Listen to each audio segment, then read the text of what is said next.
தரிசனம் பெறுதல் வேண்டும்.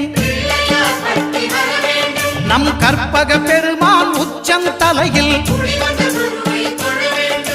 குருவின் தரிசனம் பெறுதல் வேண்டும்.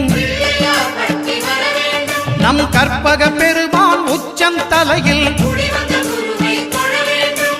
ஆலமர் செல்வன் அவனது பார்வை தடைகளை நீக்கி வளம் பெருக்கும். நம் கணபதி சிரத்தை காண்கிற மங்கையர் மாங்கல்ய பலமே திடமாகும்.